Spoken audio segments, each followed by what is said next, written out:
নমস্কাৰ ফ্ৰেণ্ডসকল, স্বাগতম জনাইছোঁ মই আৰ্টেক আছাম জিনান চেনেললৈ। ইণ্ডিয়ান এয়াৰফ'ৰ্চ অৰ্থাৎ বায়ুসেনাত পদত কিন্তু বহুতকেইটা চাকৰি পদ মুকলি কৰা হৈছে। তো এই পদসমূহ আপোনালোকৰ অগ্নিবীৰ পৰা মুকলি কৰা হৈছে, যিটো আপোনালোকৰ ডিফেন্সৰ চাকৰি হয়। এই চাকৰিৰ পদসমূহ ইয়াতে মুকলি কৰা হৈছে। ইয়াতে প্ৰায় আপোনালোকৰ 10 পাছ 12 পাছ কৰাসকলে আবেদন কৰিব পাৰিব। লগতে আপোনাৰ বয়স 21 বছৰ প্লাছ হ'লে আপুনি ইয়াতে আবেদনসমূহ কৰিব পাৰিব। লগতে ইয়াত চেলাৰী 28,000 টকা আপোনালোকে লাভ কৰিব। ইয়াৰ ডিউৰেশ্যন হ'ব 4 বছৰ।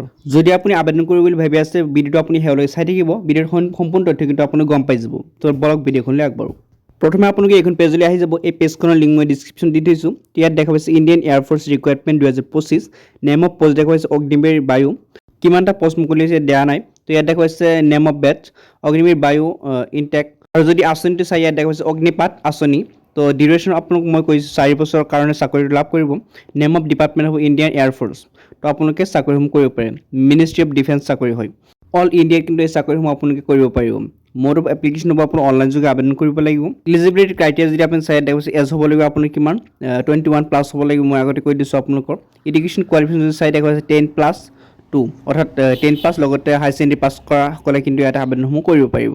লগতে আপোনাৰ ফিজিকেল এণ্ড মেডিকেল টেষ্ট কৰা হ'ব। ইয়াতে আপোনালোকৰ ফিজিকেলত আপোনালোকৰ হাইটসমূহ চেক কৰা হ'ব, চেক কৰা হ'ব। এইবোৰ চেক কৰি কিন্তু আপোনালোকে চাকৰিসমূহ লাভ কৰিব লাগিব।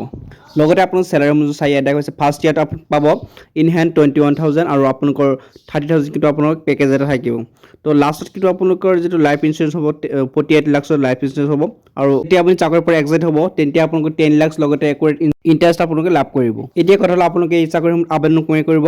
তো আবেদন কৰাৰ কাৰণে আপুনি এইখন পেজত আহি যাব। এইখন পেজত কিন্তু আপোনালোকে আবেদনসমূহ সম্পূৰ্ণ লিংকসমূহ ইয়াতে পাই যাব। ডিছক্ৰিপশ্যন বক্সত কিন্তু লিংকসমূহ দিয়া আছে, তাৰ পৰা আপোনালোকে চাব পাৰিব। প্ৰথমে আপুনি স্ক্ৰল ডাউন কৰি তলত আহি যাব। তলত অহাৰ পিছত ইয়াত লিংক পাব। এই ক্লিক here অপশ্যনটো আপুনি কি কৰিব ক্লিক কৰিব লাগিব। ক্লিক কৰাৰ পিছত কিন্তু আপোনাৰ ইয়াত ফৰ্ম হ'ব। তো ফৰ্মটো কি কৰিব আপুনি প্ৰথমে ৰেজিষ্টাৰ কৰিব লাগিব। ৰেজিষ্টাৰ কৰাৰ পিছত কিন্তু আপোনালোকে ডিটেইলছসমূহ দি আবেদনসমূহ কৰিব পাৰিব। এনেদৰে কিন্তু আপুনি আবেদনসমূহ কৰিব পাৰিব। যদি কিবা কমেণ্টত জনাব। লগ পাম এনে এটা ভিডিঅ'ত। ধন্যবাদ।